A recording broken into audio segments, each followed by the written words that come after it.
She did not notice it at first. The way his words wrapped around her like silk. The way his eyes carried the weight of certainty, as if he knew her better than she knew herself. For a time, it felt like a gift, like someone had finally seen beneath the layers of her guarded soul. He told her she was rare. He told her she was unlike anyone he had ever met. Every sentence he spoke seemed tuned to the secret wounds she had never dared to reveal.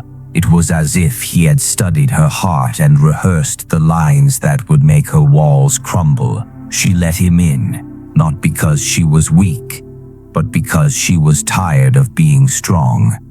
There is a unique kind of exhaustion known only by empaths, the exhaustion of carrying too much of the world's sorrow, too much of other people's needs. When someone appears who promises relief, who whispers that you are special, it is nearly impossible not to believe.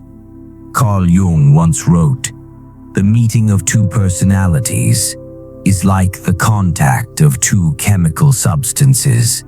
If there is any reaction, both are transformed." For her, this was the beginning of that reaction.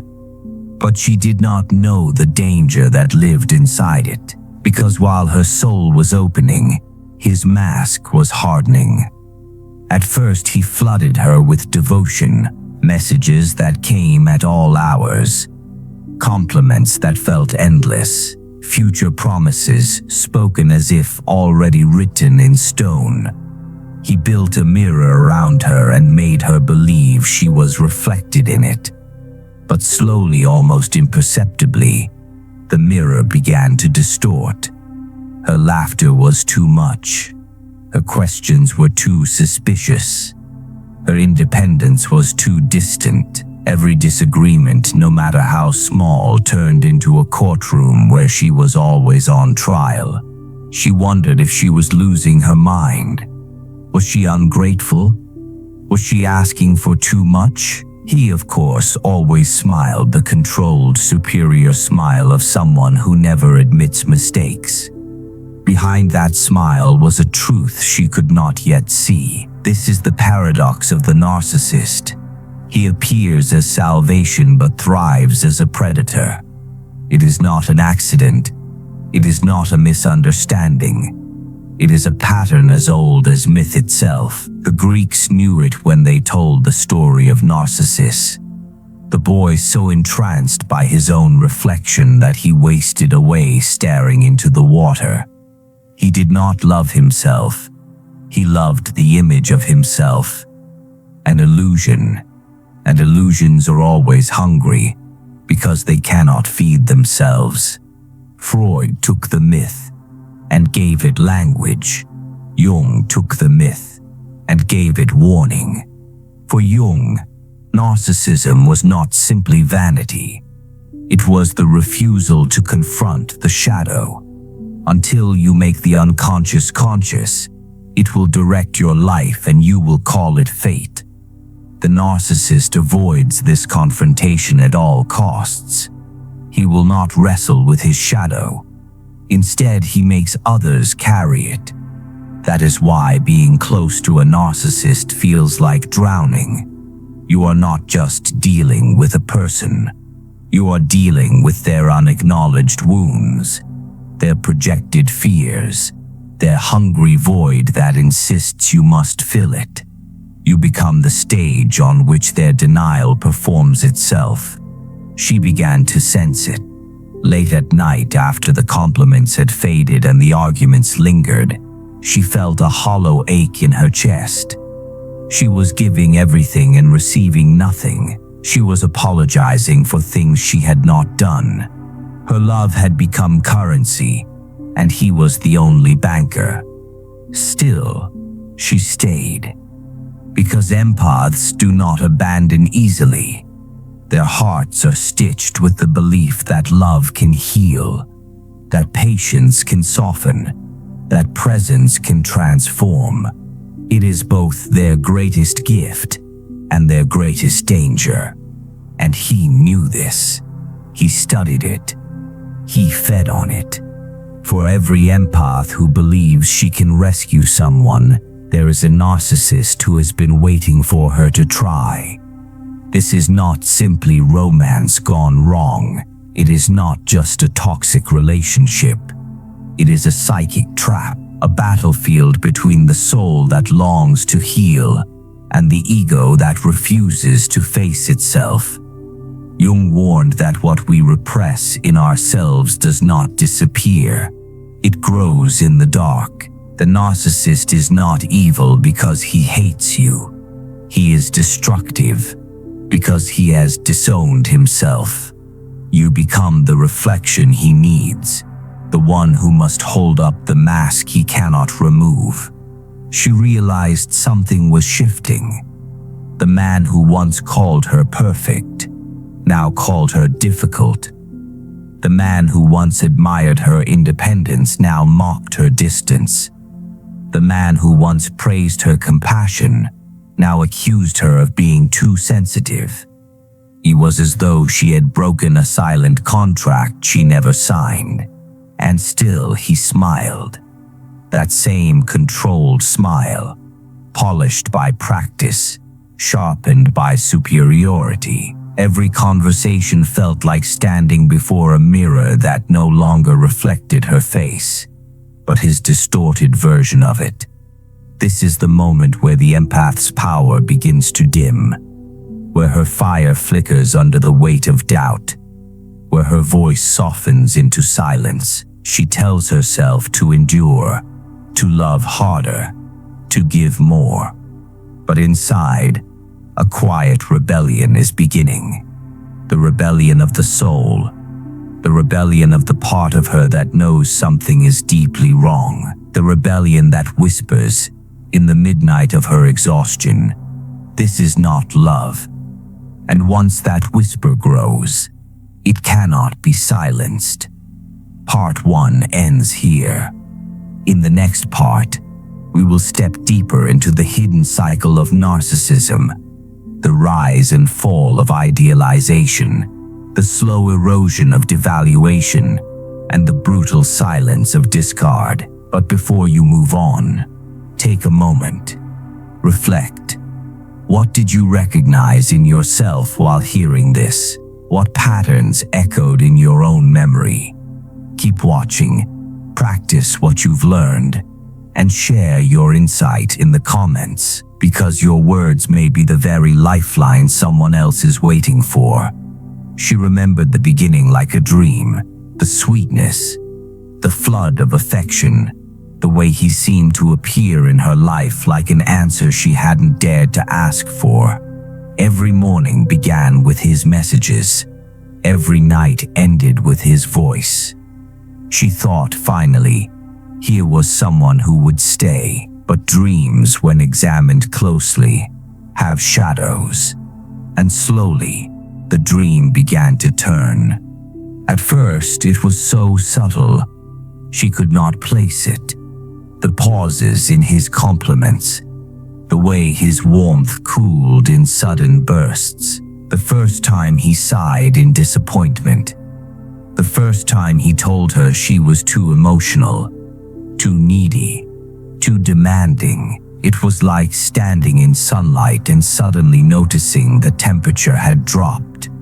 Not all at once, not violently, just enough to make you shiver. This is the cycle, the silent machinery of narcissism. First, the pedestal, then the fall. Carl Jung wrote, "Everything that irritates us about others can lead us to an understanding of ourselves.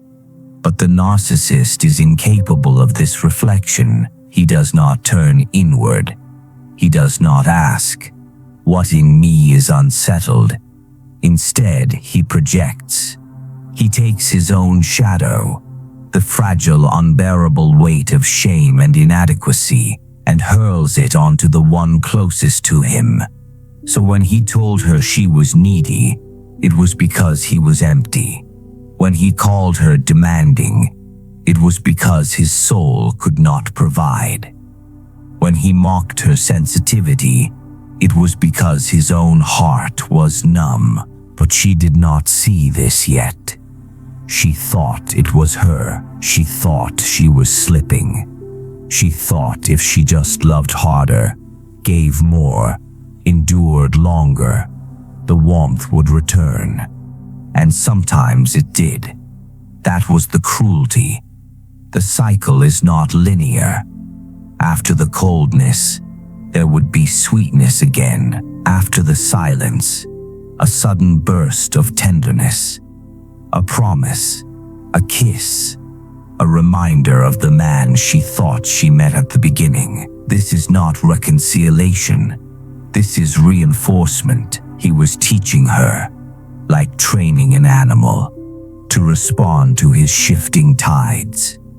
Reward, punishment, idealization, devaluation, up, down, love, withdrawal, until her nervous system was tied to his moods like a marionette string. This is the prison of the empath, to confuse instability with passion and cruelty with depth. He told her no one else would love her the way he did. He told her no one else would understand her. He told her that leaving would mean losing everything, and in her exhausted state, she believed him. But underneath, a quiet crack was forming. A voice inside her was whispering truths she could not yet speak aloud. Because even as she tried harder, even as she gave more, she could feel it. The ground beneath her was eroding. The devaluation became sharper, the criticisms less subtle. Her laughter was childish. Her dreams were unrealistic. Her emotions were inconvenient. She began apologizing before she even spoke, afraid of what would set him off. And then, the final act. The discard. It did not come with warning. It never does. One day he was there. The next, he was gone. Sometimes with silence. Sometimes with cruelty. Sometimes with another person already waiting in the wings. This is not the end of love. It is the end of usefulness. Because to the narcissist, people are not people. They are mirrors. And once the mirror cracks, once the reflection no longer pleases him, he simply seeks another. Carl Jung observed, people will do anything, no matter how absurd, to avoid facing their own souls. And this is the secret. The narcissist discards not because you are unworthy, but because facing his own emptiness terrifies him. He would rather run. He would rather destroy. He would rather shatter every bond than look inward. And so she was left with silence, with questions that had no answers, with the hollow ache of someone who had given everything and been told it was not enough. This is the cruelty of the cycle. You are not only abandoned, you are made to believe that you deserved it. You are left holding the fragments of a love that was never real, asking yourself if you imagined the entire thing. But she had not imagined it. What she had felt was real. What she had given was true. It was he who was unreal. It was his mask, his performance, his carefully constructed illusion that was false. Still, she struggled, because the human heart is not rational, because memory is not logical, because even pain cannot erase the sweetness of what once felt like love. And so many empaths return. They answer the late-night text. They believe the apology. They accept the promise of change, and the cycle begins again. Each time deeper, each time more costly, each time closer to the breaking point. This is why the cycle is so dangerous. It is not just emotional abuse. It is psychic entrapment. It is the rewriting of your memory, the reshaping of your identity, the gradual erosion of your will. It is not only that he controls you, it is that he makes you believe you control nothing. And yet, even here, Jung's wisdom offers a spark, for he reminded us that the shadow cannot be destroyed, only integrated.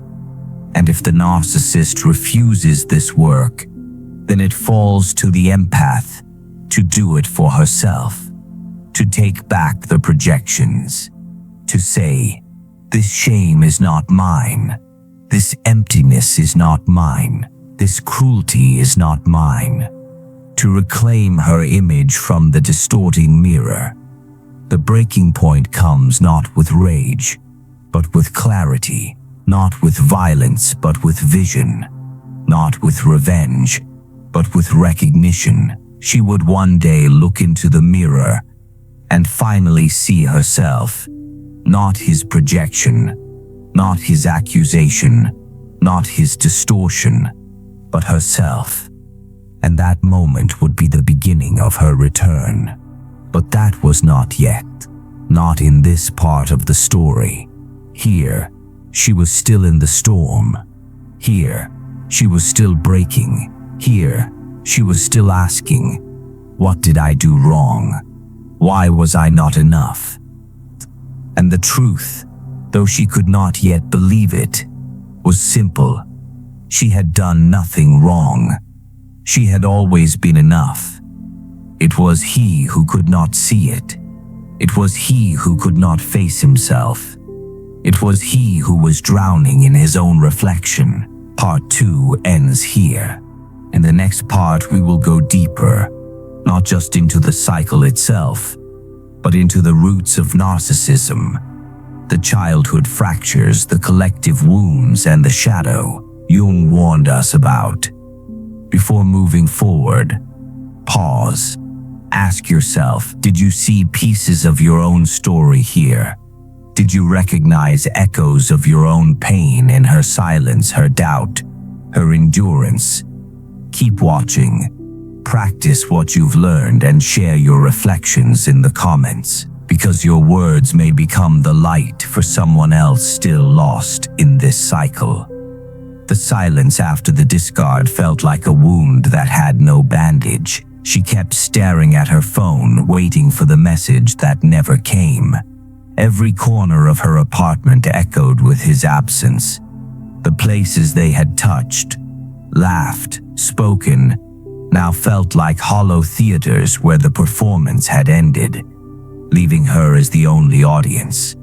But in the ache of that silence, something new began to stir. It was not peace, not yet. It was a question that did not ask, why did he do this? But instead, what made him this way? Carl Jung once said, "The greatest tragedy of the family is the unlived lives of the parents." And perhaps without knowing it, she had fallen into the orbit of a man whose childhood was nothing but unlived lives.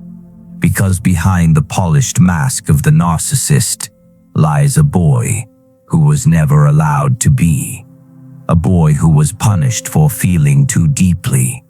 A boy who was rewarded only for shining, for pleasing, for performing.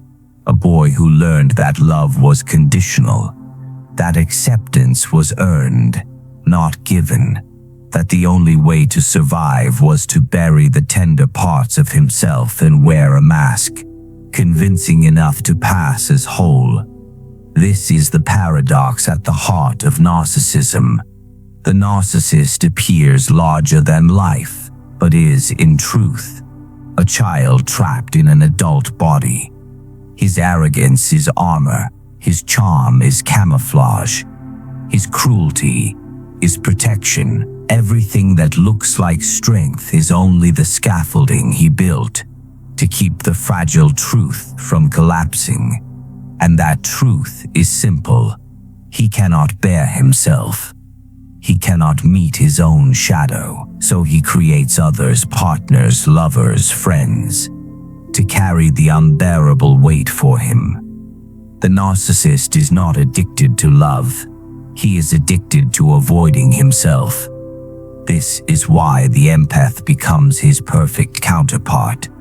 For the empath's instinct is to carry what others cannot, to soothe what others avoid, to give where others take, to see the wound beneath the wound. She was drawn to him because she recognized the boy he had buried, even if he no longer remembered it himself. She thought she could love him into healing. She thought she could give enough softness to melt his armor. But what she did not know is that his armor was not meant to be melted. It was welded, forged in the fire of shame and fear. Jung described the shadow as everything the ego refuses to see. For the narcissist, the shadow is not just hidden, it is exiled. Every weakness, every tear, every trembling need has been locked away, and the key thrown into the abyss. And so he builds a false self, an elaborate persona, and demands that the world affirm it. But no persona can ever truly replace the soul. And so he is always hungry, always grasping, always searching for someone else to fill what he refuses to touch. For her, this explained the cycle. The intensity of the beginning, the sudden cruelty, the cold discard. It was never about her. It was always about him, his hunger, his emptiness, his exile from himself. She began to see it, not only in him but everywhere. In colleagues who belittled others to hide their own incompetence. In family members who controlled every detail to avoid their own anxiety. In strangers who performed confidence so loudly it was almost a scream. The world was full of masks. The world was full of people fleeing their shadows. And perhaps this was why empaths so often feel weary. Because they are always catching what others throw away. Always absorbing what others refuse to hold, always bleeding for wounds that are not their own. She thought of Jung's warning. The most terrifying thing is to accept oneself completely. And she realized that the narcissist had never done this. He had built his entire life as an avoidance strategy. He could not accept himself. So he demanded that others accept the illusion in his place. And when they grew tired, when the illusion cracked, he discarded them not out of malice but out of terror. It was terror that drove him, not strength, not superiority, terror. And in this recognition, her anger softened into something unexpected, pity. Not the pity that excuses, not the pity that justifies, but the pity that sees clearly, that says, here is a soul so starved of wholeness, it devours others to survive. Yet, pity is not permission. Clarity is not consent. She understood now that she could have compassion without captivity, that she could see his wound without becoming his bandage, that she could acknowledge his pain without sacrificing her own life to it. And here the first thread of her strength returned. Because to name the wound is to loosen its hold, to see the shadow is to reclaim the light. For too long she had asked, why am I not enough? Now she asked, why does he refuse to face himself? And in that shift, the power began to move. This is the beginning of liberation for the empath. Not in fixing the narcissist, not in winning his love, but in realizing that his story is not hers to finish, that his shadow is not hers to carry, that his emptiness is not hers to fill. The silence in her apartment did not feel like a wound anymore. It felt like space. space to breathe, space to remember who she was before his shadow eclipsed her, space to hear her own voice again, and in that space, she remembered something essential. Love is not meant to be earned through suffering. Love is not meant to be a test you must pass. Love is not meant to feel like drowning. What she had endured was not love. It was survival, and survival is not the same as living. She closed her eyes and whispered a truth she had forgotten. I was always enough.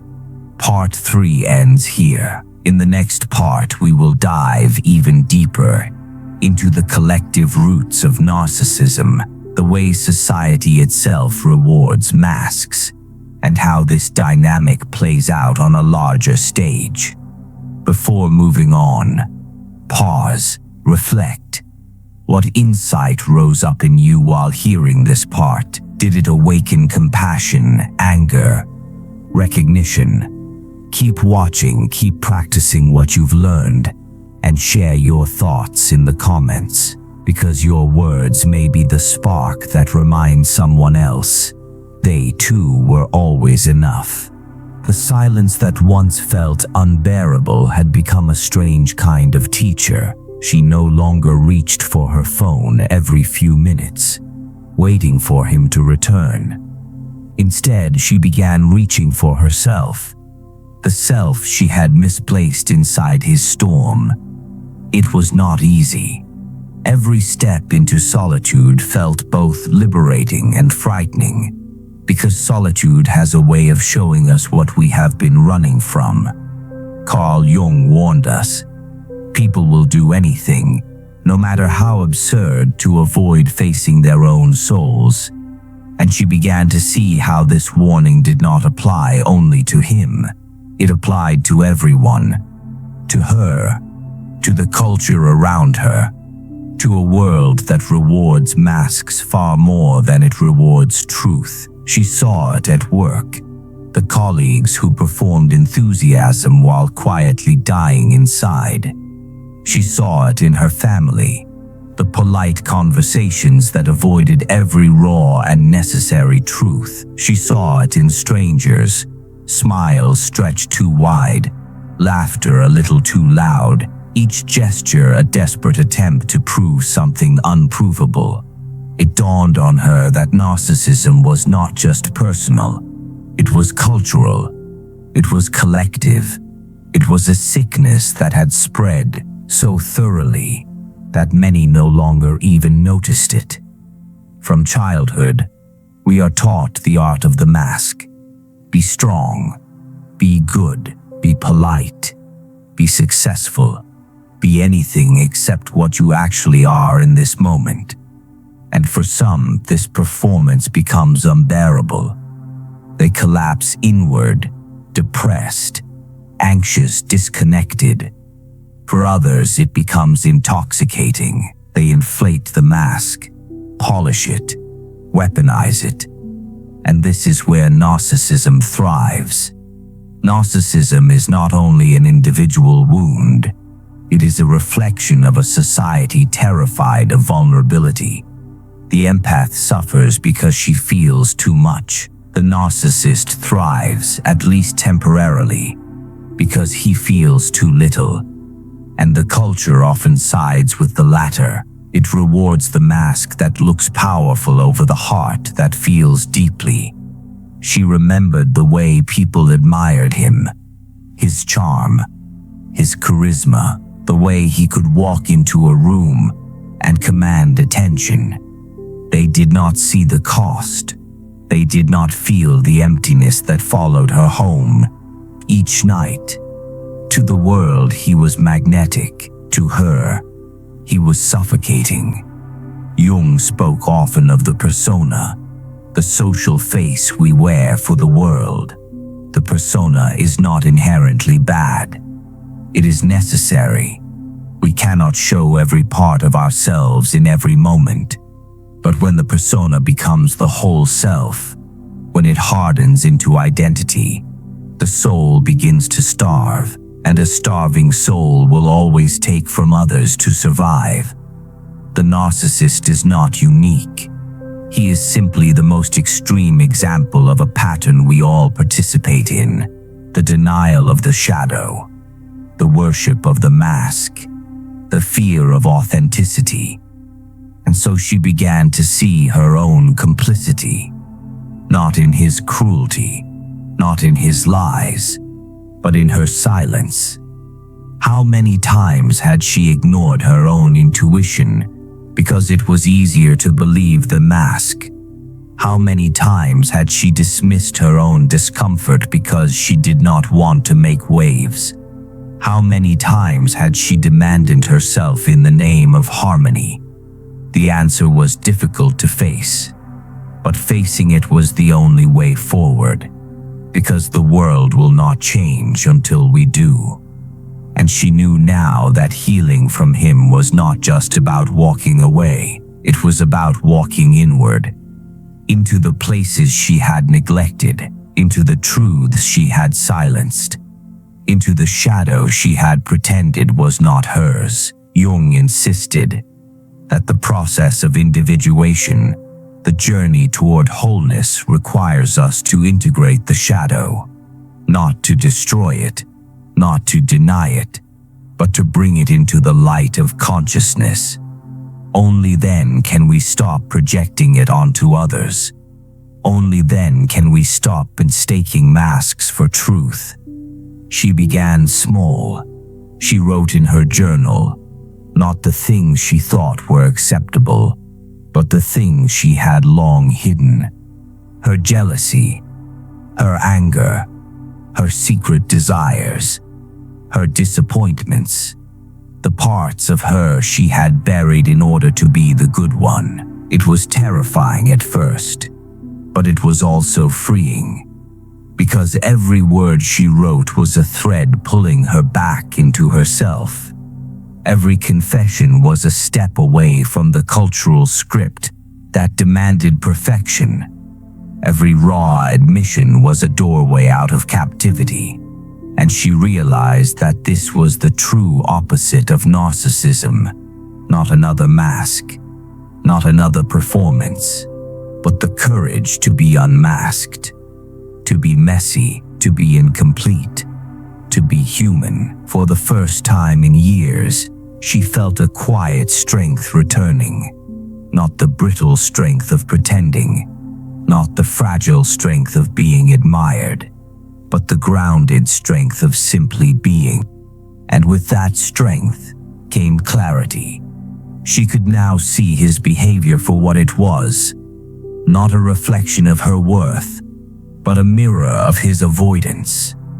She could now see her endurance for what it was, not a flaw, but a misguided gift. She could now see her pain for what it was, not proof of her weakness, but proof of her depth.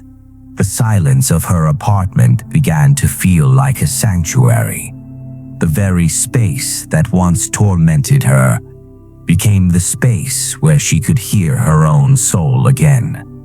And in that silence, she discovered a truth so simple, so obvious. She wondered how she had ever forgotten it. Masks may win the crowd, but they can never nourish the soul. Part 4 ends here. In the next part, we will journey deeper into the collective trauma that feeds narcissism, how generational wounds shape this cycle, and what it means to break free not just as individuals but as a lineage. Before moving forward, pause, reflect. Did you recognize the mask in yourself, in others, in the culture you live in? Keep watching, keep practicing what you've learned, and share your reflections in the comments. Because your story may be the mirror that awakens someone else. The deeper she went into her own silence, the clearer something became. This was never just about him. The narcissist was not born in a vacuum. He was shaped, formed, carved out of wounds he never acknowledged, and patterns he never questioned. And if she was to truly understand what she had lived through, she needed to look beyond the man in front of her and into the story behind him. Carl Jung once said, "The greatest burden a child must bear is the unlived life of the parents." These words haunted her, because she could now see how his cruelty was not entirely his own. It was inherited, a family legacy passed down like a curse, disguised as survival. She thought about the way he never spoke of his father, except with a sharpness that hinted at fear. She thought about his mother's brittle smile, the way she praised him too loudly, as if rehearsed. She thought about the way he could never admit pain, never show weakness, never stay still long enough for silence to catch him. This was not random. This was lineage. Generational trauma does not always scream. Sometimes it whispers. Sometimes it hides behind the perfect family photo. Sometimes it lingers in the unspoken rules. Don't cry. Don't speak. Don't feel. Perform. Achieve. Prove. And so, the child becomes an actor. First for his parents, then for the world, then for himself. The mask fuses to the skin until he no longer knows where the performance ends and the self begins. He becomes the very thing he once feared, a mirror of the unresolved. Narcissism is not simply self-love. It is inherited emptiness disguised as confidence. She began to realize that her empathy, the very thing that made her vulnerable, also gave her vision. She could see the boy he once was, standing in a house where love was conditional and silence was currency. She could see how his need to dominate was born from never feeling safe. She could see how his endless hunger for admiration was a desperate attempt to fill the void of never being seen for who he truly was. But here was the paradox. Seeing his wounds did not excuse his cruelty. It explained it, yes. It illuminated it, yes. But it did not erase the devastation he caused. Because unhealed wounds do not vanish. They metastasize. They spread to whoever comes close enough. This is why Jung's idea of the shadow is so crucial. The shadow is not just our personal darkness. It is the collection of everything unacknowledged across generations. It is ancestral silence made flesh. It is the echo of every emotion that was swallowed instead of spoken, and unless we turn to face it, we will continue to hand it down like an inheritance of fire. She saw this not only in him but in herself. Her own family had taught her endurance at all costs. Keep the peace. Don't make trouble. Sacrifice your needs for harmony. On the surface, it seemed different from his legacy of domination. But at the core, it was the same root. The refusal to live authentically. Two masks, two strategies. One overpowered, the other over-yielded. Both distorted by the same generational silence. And this is what made their bond so magnetic, so destructive. They were not just two people colliding. They were two lineages crashing into each other. His ancestral demand to dominate met her ancestral conditioning to surrender. It was not fate. It was unfinished business carried by bloodlines. She understood now why the pain felt so much larger than the relationship itself. Why it felt as though her entire life had been leading to this confrontation. Because it had. Not in a mystical sense, but in a psychological one. Her soul, tired of carrying the weight of silence, had attracted the perfect mirror to finally break it. And so, healing became something far larger than walking away. It became about refusing to pass the same silence forward. It became about speaking the words her mother could not. It became about feeling the grief her father buried. It became about breaking a cycle older than her own memory.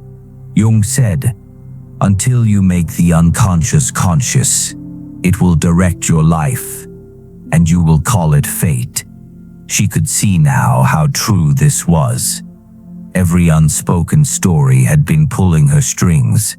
Every unacknowledged wound had been guiding her choices. And only by bringing them into light could she finally cut the cords. This realization did not come with fireworks. It came in quiet moments. In the way she stopped apologizing for needing space. In the way she began saying no without guilt. In the way she chose solitude over company that drained her. Each choice was small, almost invisible. But each choice was a break in the chain, because generational trauma is undone not in one grand gesture, but in 1,000 quiet refusals. Refusals to repeat, refusals to deny, refusals to silence. And with each refusal, she felt the ground beneath her grow steadier. She was no longer the same woman who had been pulled into his orbit. She was becoming something else.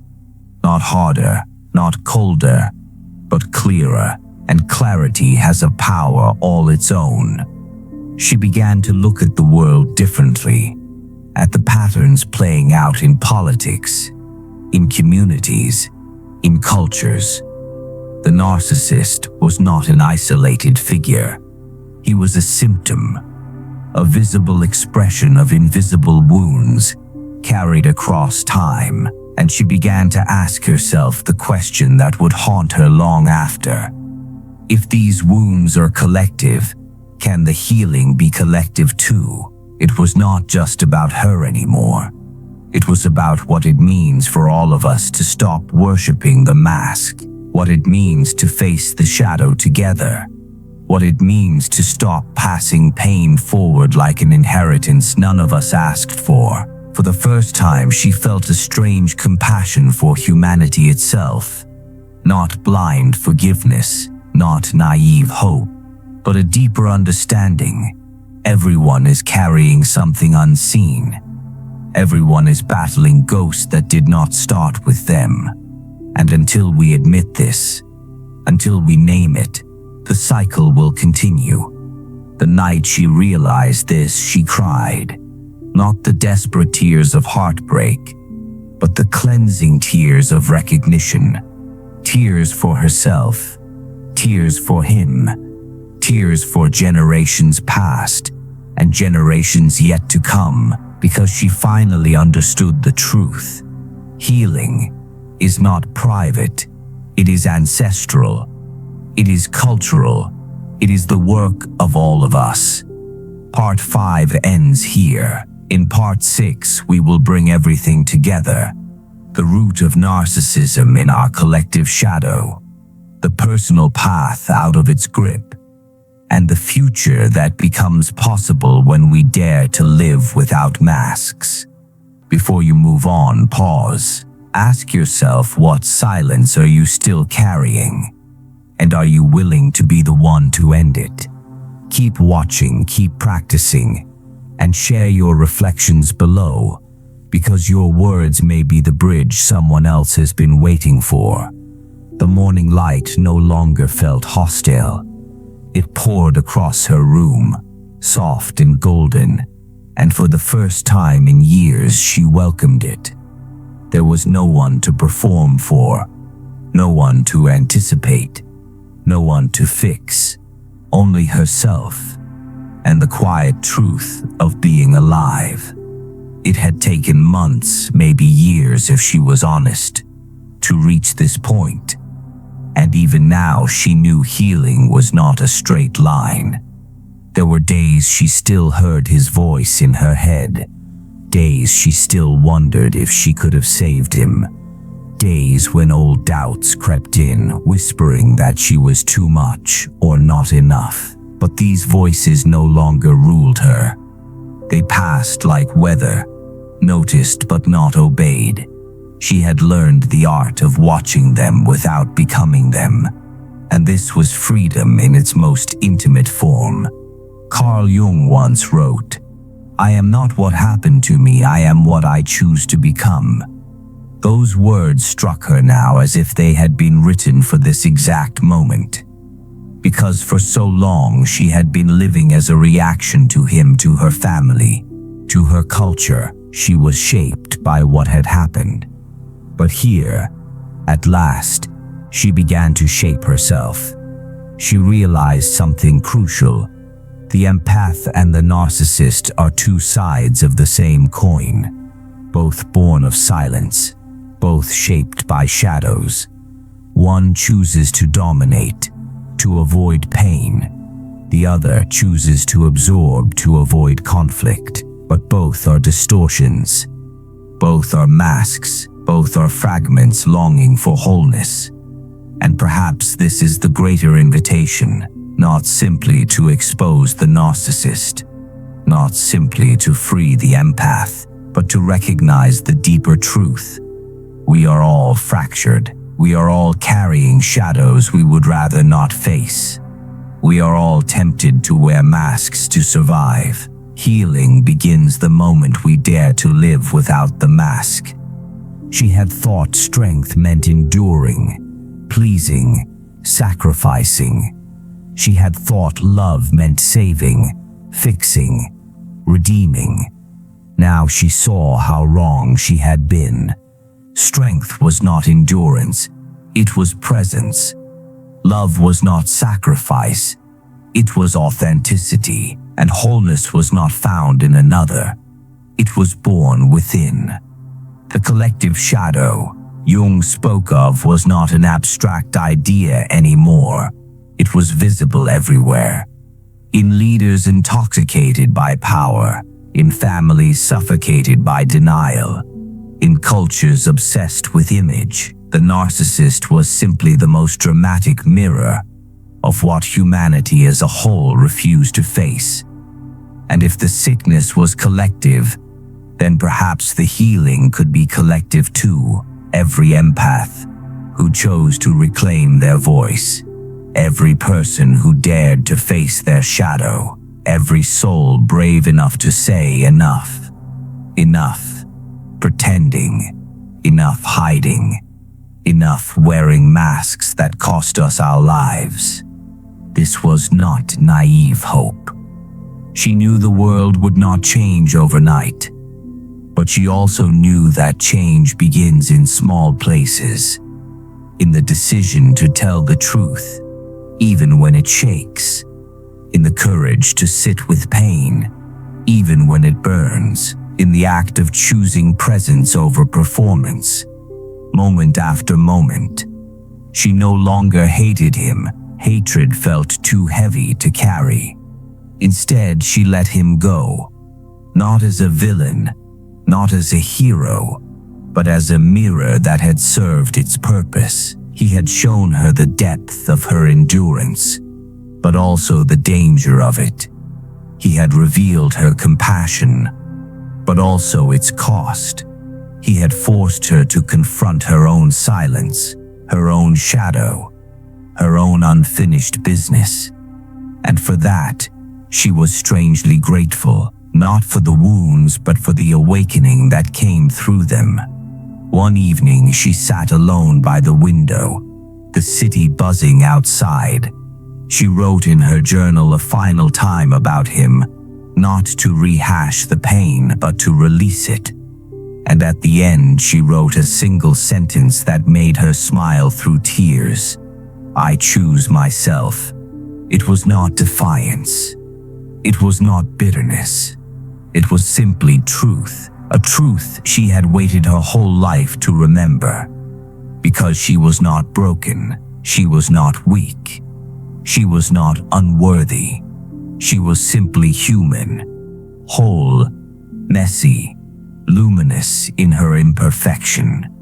And in that realization, she touched the very heart of individuation, the process Jung had devoted his life to describing, to become whole, to integrate the shadow, to step into the fullness of who we are, without disguise. The empath in her was still alive, but no longer captive. She could feel deeply without drowning. She could love without losing herself. She could stand in her own truth without apology. And this was the freedom she wished for everyone who had ever stood where she once stood, lost in the orbit of someone else's emptiness. To those who still wait for the narcissist to change, know this: you cannot save someone from a mask they refuse to remove. To those who still wonder if they are enough, remember, you were never the problem. To those who fear the silence after the storm, trust the silence is not your enemy. It is your doorway back to yourself. This was the ending she never expected, but always needed. Not a reconciliation with him, but a reconciliation with herself. And if there was one message she would pass on, it would be this: your wholeness does not depend on another. It is always lived inside you, waiting, patient, unbreakable. Part 6 ends here, the conclusion of the journey. But your own journey continues. Pause for a moment. Ask yourself, what mask are you still wearing? And what would it feel like to set it down? Keep watching. Practice the truths you've heard and share your reflections in the comments, because someone else may need the very words you are about to speak. And if you are ready to go deeper, stay with us for the next video.